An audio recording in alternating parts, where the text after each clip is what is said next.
Agustín, bienvenido a Nos Cogió la Noche. ¿Cómo está usted? Muy buenas noches, muy bien, gracias por la comunicación, es un gusto.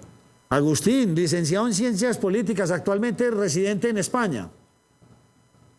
Bueno, estuve en España estudiando, haciendo un máster en filosofía, que ya lo concluí, y me ha quedado acá atrapado por la pandemia. Las fronteras de mi país están cerradas en este momento, así que estaré algunos meses más en España. Agustín, lo quise invitar porque usted habla de una cosa que me llamó bastante la atención y creo que en Hispanoamérica no somos ajenos, y es esta generación del imbécil. Cuando usted habla de esta nueva generación, ¿a qué hace referencia? Bueno, imbécil es una palabra muy hermosa para poder calificar a esta generación, aunque también y quizás con más precisión usaría yo la de idiota. La generación idiota podríamos llamarla, atendiendo al origen etimológico de la palabra idiota. Idiota viene de idios, el idio griego, que hacía referencia a aquella persona que estaba marginada, digamos, del espacio común, aquella persona que no estaba conectada con la realidad. Yo creo que si algo caracteriza a la actual generación es un desencuentro total y completo respecto de la realidad.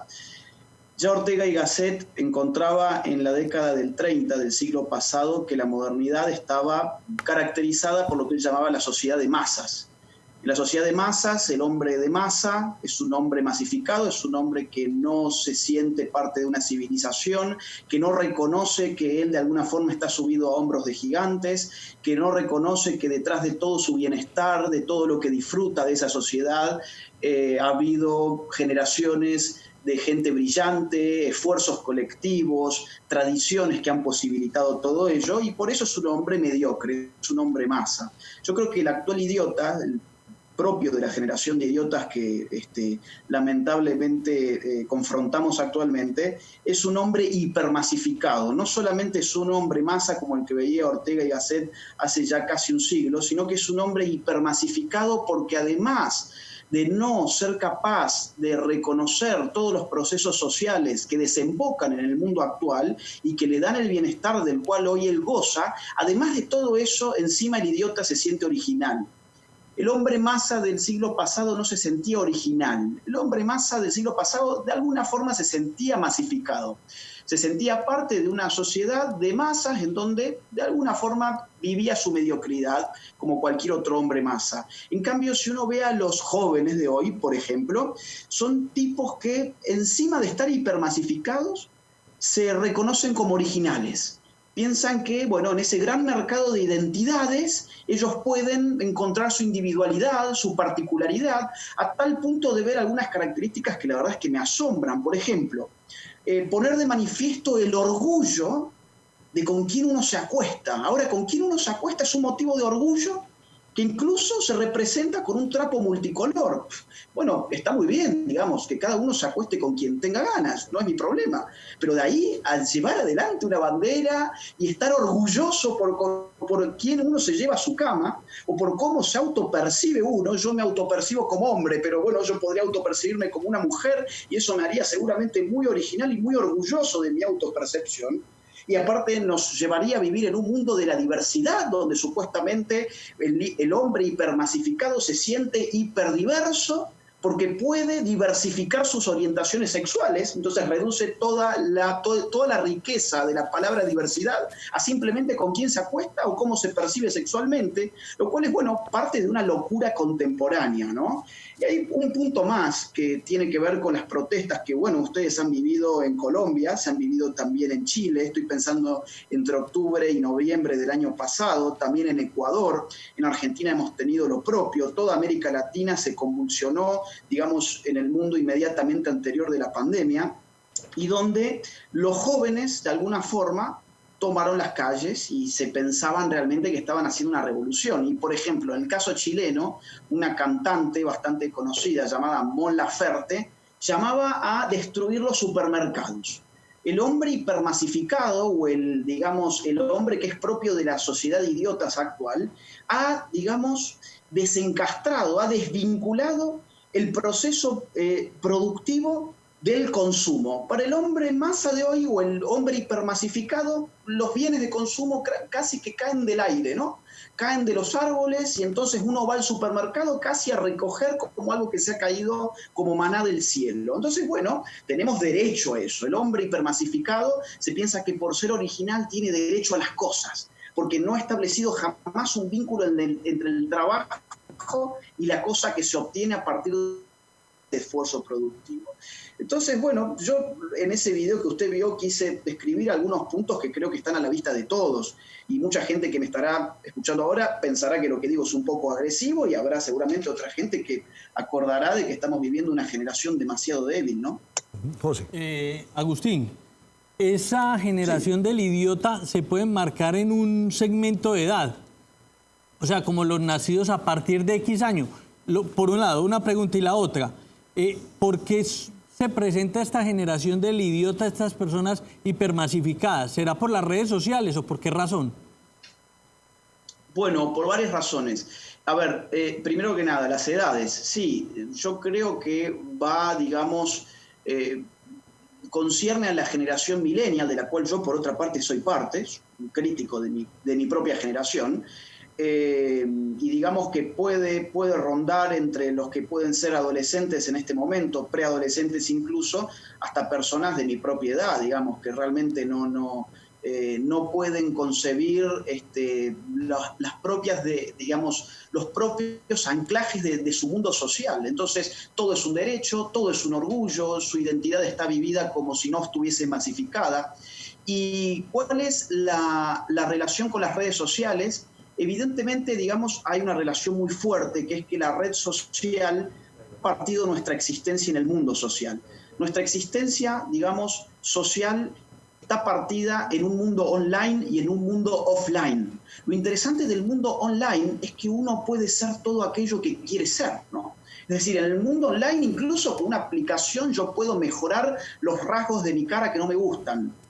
En un mundo online, incluso ahora todo el mundo estaba utilizando una aplicación con la cual se transformaba la foto de uno en la foto de una mujer. ¿Cómo sería yo si yo fuese mujer? Por ejemplo, había otra aplicación que nos volvía viejos. Había otra aplicación que nos volvía bebés.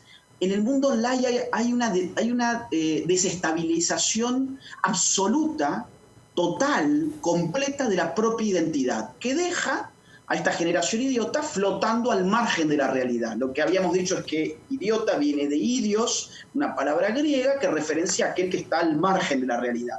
En la red social, digamos, por las capacidades técnicas de las aplicaciones informáticas, de las aplicaciones que hoy utilizamos y que mucha gente utiliza, se puede todo. Se puede pasar a ser una mujer en la fotografía, se puede engañar a quien te está mirando, se puede modificar el nombre, se puede modificar los rasgos característicos de la edad, se puede, digamos, vivir como un anónimo, se puede tener varias identidades al mismo tiempo, una vivencia extraordinaria que no acontece en el mundo real. Entonces, la gente cada vez está más sumergida en ese mundo online y la pandemia ha acelerado esa duplicación de la realidad. Y más aún, por primera vez en la historia vivimos más a partir de la pandemia en un mundo online mucho más que en un mundo offline. Voy a poner algunos ejemplos. La gente que puede seguir trabajando actualmente en un marco pandémico es la gente que puede canalizar su actividad productiva a través de Internet. Aquellos que no pueden trabajar por Internet porque su trabajo no tiene que ver con el mundo online, pues sencillamente no tienen trabajo, no pueden trabajar, están de paro. Por ejemplo, nuestras relaciones personales todas se han virtualizado a través de herramientas como las cuales estamos usando ahora. En otra época la hubiésemos usado igual porque yo estoy en España y no en su país, pero actualmente la estamos usando para absolutamente todo, incluso para la comunicación entre los propios parientes. Por ejemplo, voy a poner dos ejemplos muy antitéticos. La gente va a misa o va a su culto a través de Internet en el marco de la pandemia, y al mismo tiempo muchos ministerios de salud, por ejemplo el de mi país, Argentina, han recomendado a las personas tener sexo a través de Internet, y las páginas pornográficas, las páginas más digamos, célebres, como por ejemplo Pornhub, han liberado el acceso a sus videos premium, como ellos los llaman, y nunca ha habido tanta afluencia al mundo de la pornografía como, digamos, en el momento de Internet. Entonces, en el momento de la pandemia, quiero decir, a través de Internet. Entonces, hoy estamos viviéndolo todo. Incluso la gente que está yendo al colegio o a la universidad lo hace a través de Internet. Enseñamos a través de Internet, aprendemos a través de Internet, tenemos sexo a través de Internet, tenemos vivencia religiosa a través de Internet, tenemos vida familiar a través de Internet, tenemos vida productiva a través de Internet, y el hombre hipermasificado disocia lo que es la realidad que le toca, de aquella realidad totalmente maleable que tiene lugar en Internet, ¿no? Entonces, evidentemente, este hombre hipermasificado es un producto de las condiciones actuales de vida que están atravesadas por Internet desde hace ya, digamos, por lo menos 2 décadas, ¿no? Agustín, mi pregunta va al tema de lo online, porque usted decía hace un momento que nuestra fotografía la podemos mejorar, tener otro perfil, tener 20 perfiles. ¿Qué porcentaje de ese mundo online podríamos decir es mentira?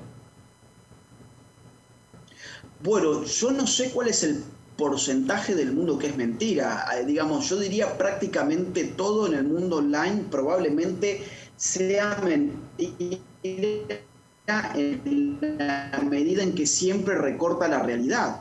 Es decir, mi propia fotografía, por ejemplo, la propia fotografía que yo pongo en mi cuenta de Instagram, ¿esa es toda la realidad de lo que yo soy? No, ese es un momento específico en el cual a mí la foto me gustó, la recorté y la subí. La gente tiende a pensar y tiende a naturalizar la realidad online como si eso fuese incluso superior que la propia realidad. Entonces, la propia fotografía que te gustó para poner de perfil supone un yo superior al cual realmente está viviendo ahora la realidad.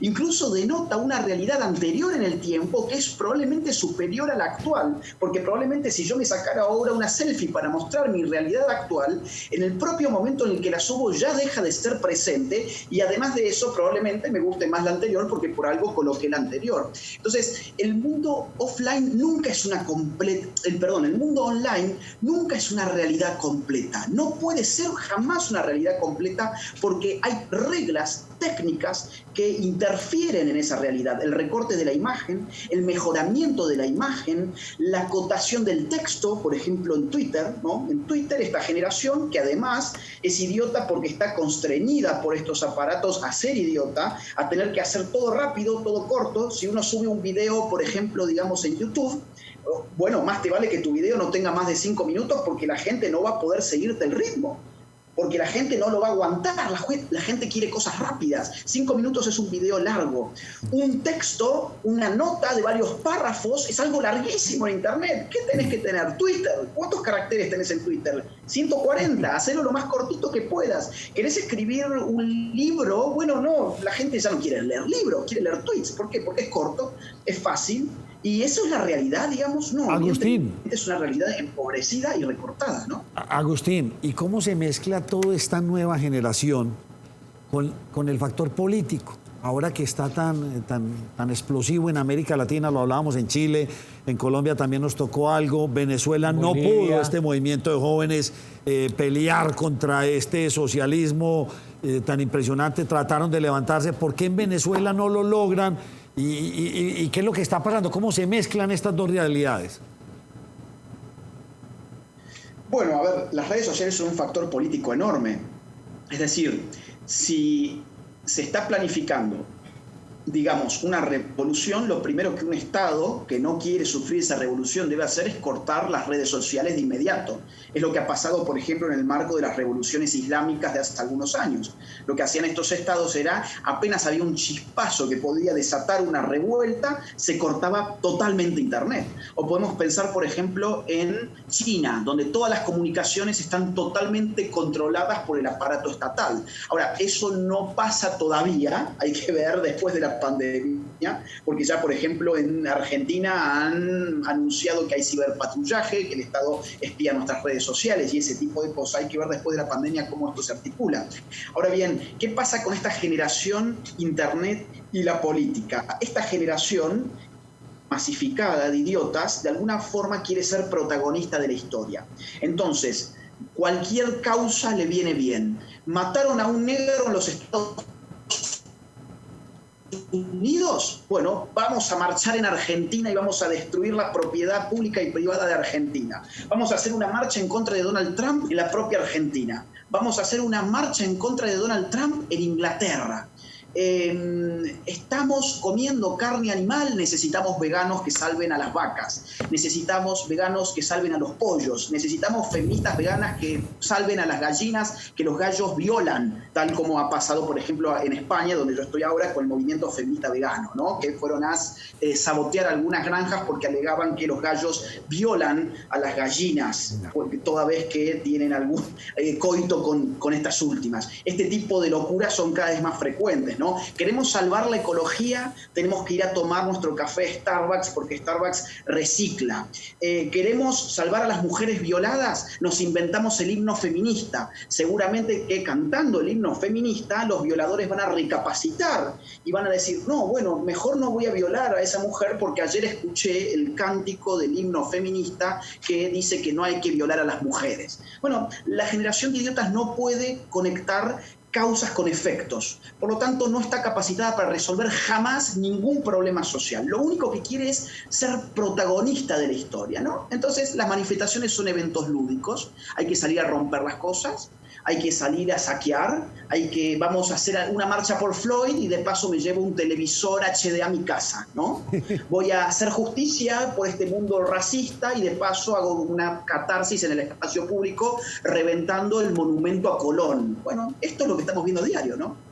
Esta es una generación de idiotas útiles al servicio de unos cerebros que los están manipulando. Sin lugar a dudas, y yo creo que acá hay mucha gente que está sacando su rédito. Es decir, privar a la gente de su identidad, digamos, confundir a toda una generación que ya ni siquiera sabe qué es en términos sexuales. Hoy hay jóvenes, cada vez más, que ni siquiera tienen la capacidad de decir yo soy hombre o yo soy mujer. Digo, confundir a las personas, incluso hasta ese nivel, confundir a las personas en cuanto a que es un motivo de orgullo que debe ser militado en el espacio público y arraigado en simbologías multicolor el hecho de que yo me quiero acostar o con una mujer o con un hombre o con una mujer y con un hombre o con lo que sea. Digo, ¿te devuelve qué cosa? Te devuelve gente que hoy se la llama deconstruida. Hoy los jóvenes están llamados a deconstruirse porque estas ideologías le han metido en la cabeza que todo lo que es heredado, todo lo que tus padres te han enseñado, todo lo que hace a tu historia nacional, por ejemplo, todo lo que hace a las creencias religiosas de tu familia, todo lo que hace a la construcción de tu propia patria, de tu historia, de los símbolos que te caracterizan, todo eso es opresivo, patriarcal, heteronormativo, racista, digamos, de orígenes coloniales. Todo este discurso, en verdad, no libera, sino que vuelve a esta generación hojas en blanco, tábulas rasa, hojas en blanco listas para ser reinscriptas por un poder. No existe tal cosa como el sujeto deconstruido, existe tal cosa como el sujeto que ha sido deconstruido para inmediatamente después ser reinscrito con nuevos contenidos que en este caso están mercantilizados. Digo, nunca como antes, por ejemplo, se ha generado todo un comercio de la identidad sexual. Nunca como antes estaba en cuestión, digamos, negocios multimillonarios como por ejemplo el de las hormonas. Ahora resulta que para ser hombre o para ser mujer uno se tiene que hormonar. Entonces, esto, digamos, viene muy bien no solamente a la izquierda, porque el socialismo ha echado mano muchísimo de confundir a la gente, de resentirla contra fantasmas como el patriarcado, el machismo, la heteronormatividad, la homofobia. Todos estos fantasmas son sí puntos políticos de discursos típicamente izquierdistas, pero también hay muchas empresas que han hecho buenos negocios. Y si no, fijémonos cómo facturan las multinacionales de ropa en la Semana del Orgullo Gay. Digo, facturan muchísimo porque obviamente hay todo un marketing puesto encima de todo eso, digamos, y como resultado tenemos una generación que ni siquiera sabe si hay hombres y mujeres y de la cual ya ni siquiera se sabe cuántos géneros hay. Hay gente que habla de más de 120 géneros. Esto es como un comercio de identidades, ¿no? Más de 120, oiga, eso sí los tenemos que investigar, Duber, más de 120 géneros. Bien interesante, Agustín, pero esto cada vez se está volviendo más grande, cada vez está creciendo. ¿Qué o quién puede cambiar esto o llevarlo otra vez, digamos, a un estado normal, por decirlo de alguna forma, porque no encuentro la palabra a decir? A ver, yo creo que, digamos, esta generación hipermasificada o de idiotas o de imbéciles funciona y se reproduce porque se ha creído realmente que era especial. Se ha creído que era revolucionaria, se ha creído que era protagonista de una historia que ella misma estaba capacitada para hacer. Y sin embargo ahora aparecen voces, la mía no es una voz aislada, hay cada vez más gente levantando esta voz y cada vez más jóvenes levantando esta voz en contra de todos estos procesos deconstructivos de la identidad. Estamos siendo críticos con todos estos procesos que estamos viviendo y que nos venden como mercancía. Y esa generación que se está levantando está haciendo una guerra en contra de estas ideologías. Yo insisto, lo mío no es una voz aislada, en este momento hay una guerra cultural entre aquellas personas que, digamos, tratamos de hacer una crítica social como la que estoy intentando yo ahora hacer, y personas que piensan que son revolucionarias, ¿no? Y, digamos, si hay algún futuro en esto, es el despertar de aquella parte sana de esa generación, que obviamente la hay. Obviamente hay una parte sana, hay una parte lúcida, hay una parte inteligente, hay una parte revolucionaria en el buen sentido, que está dando un combate en estos momentos solamente por redes sociales, porque los medios de comunicación generalmente no levantan nuestra voz. O sea, es una rareza, de hecho, que yo esté saliendo ahora por la televisión. Yo hago videos por YouTube que tienen millones de vistas, hay mucha gente consumiendo estas ideas, mirando y aprendiendo de estas ideas, pero por la televisión es muy raro que a mí se me invite, de modo que aprovecho para darle las gracias, porque no siempre uno tiene la oportunidad para dar mensajes políticamente incorrectos a través de la pantalla grande, digamos, ¿no? Perdón, de la pantalla chica. ¿Cuál es mi esperanza? Esa parte lúcida de esta generación, esa parte no imbécil, esa parte no idiota de esta generación, que los hay y cada vez afortunadamente más. Agustín, una última pregunta. ¿O será que los políticos de Latinoamérica, las famosas Banana Republic, son los que nos están llevando a esto y estamos tan equivocados ante tantos casos de corrupción y todo lo que se ve en América Latina? ¿Será que la misma política, como se hace en América Latina, nos está llevando a que estos muchachos despierten? A ver, sí, la política es muy sucia, pero la política también es responsable de la confusión sistemática que le han generado a tantos jóvenes en esta generación de la cual estamos hablando. Es decir, los jóvenes pasan más tiempo en las escuelas aprendiendo de currículas que están diseñadas especialmente por burócratas, por políticos, pasan por lo menos 12 años entre la escuela primaria, la escuela secundaria, después ni hablar las universidades, donde, bueno, sale gran parte de toda esta gente. Cuando hablamos de la generación de idiotas, no estamos hablando de generaciones de idiotas culturales, digamos, no estamos hablando de gente necesariamente ignorante, estamos hablando generalmente de gente incluso pertenecientes a las capas medias, medias altas y altas de la sociedad, que ha sido imbecilizada, digamos, en el marco de su formación educativa, estatal, planificada por una clase política que le conviene tener gente confundida, porque digamos, en nuestras repúblicas bananeras, ¿qué le conviene a un político populista? Le conviene tener un pueblo lúcido, que sabe bien de dónde viene, hacia dónde va, que tiene seguridad de sí mismo, que sabe lo que representa, que conoce sus capacidades, o le conviene tener una juventud que ni siquiera sabe si son hombres o mujeres. O sea, ¿qué le conviene a un político que vende además pan y circo? Evidentemente acá, digamos, hay una responsabilidad política estatal enorme, pero al mismo tiempo es tan sucia la política y hay un despertar libertario, vamos a decirlo así, antiestatista, de gente que ya está cansada de la clase política parasitaria, que está contagiando la rebeldía juvenil, la buena rebeldía, no esa rebeldía que sale a destruir monumentos, sale a destruir edificios públicos, privados, y que piensan que van a hacer la revolución feminista por cantar un himno, o que piensan que van a salvar al mundo por tomar café en vaso de Starbucks, sino una rebelión de verdad, esa que genera, por ejemplo, la que te censuren en las redes sociales. Yo he tenido causas judiciales con Facebook, por ejemplo. Yo he tenido problemas serios con Instagram. Yo he estado censurado de Twitter durante más de 1 año y medio. Yo he tenido problemas en mi canal de YouTube. Yo tengo denuncias, yo tengo causas, tengo denuncias por lo que digo, cosas como la que estoy diciendo ahora mismo, en Argentina y en México, por ejemplo. De hecho, en Argentina ahora se va a tratar una ley para penalizar con más de $100.000 a los influencers, digamos, que a través de Internet digan cosas como las que yo estoy diciendo ahora en este mismo programa. Entonces, cuando los jóvenes ven que, digamos, como decía Voltaire, ¿no? ¿Quieres saber quién realmente tiene poder? Fíjate a quién no podés criticar. Quien te oprime es quien no podés criticar. ¿A quién no podemos criticar hoy? Y hay muchos jóvenes que con mucha incorrección política se están lanzando a todo esto como reacción. Con lo cual, insisto con lo que dije anteriormente, yo tengo esperanzas en la parte lúcida, inteligente y que todavía conserva valores de la generación en la cual me ha tocado vivir. Agustín, aunque se puede compartir parte de sus conceptos, ¿usted no considera que usted tiene cierto sesgo político en los mismos? Sin lugar a dudas. Yo jamás he ocultado mi propia ideología política. No creo que ningún discurso sobre la sociedad pueda ser apolítico o totalmente estéril en términos ideológicos. Yo soy una persona liberal conservadora, digamos. Creo en las tradiciones, creo en la reproducción tradicional de los valores culturales, creo en un Estado minúsculo, creo en un Estado que deje lugar a la libertad de los individuos, quiero menos política y más sociedad civil.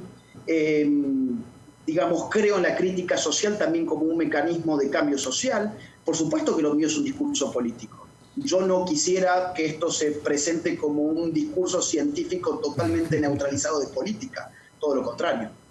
Agustín Laje, espero volverlo a invitar al programa, quedamos contactados con usted, bien interesante sus pensamientos, creo que pone algunas cosas bastante distintas sobre la mesa, por eso lo quise invitar. He visto algunas de sus charlas, de sus comentarios, y bueno, también hay que salir en la pantalla chica de vez en cuando. Muchas gracias, Agustín.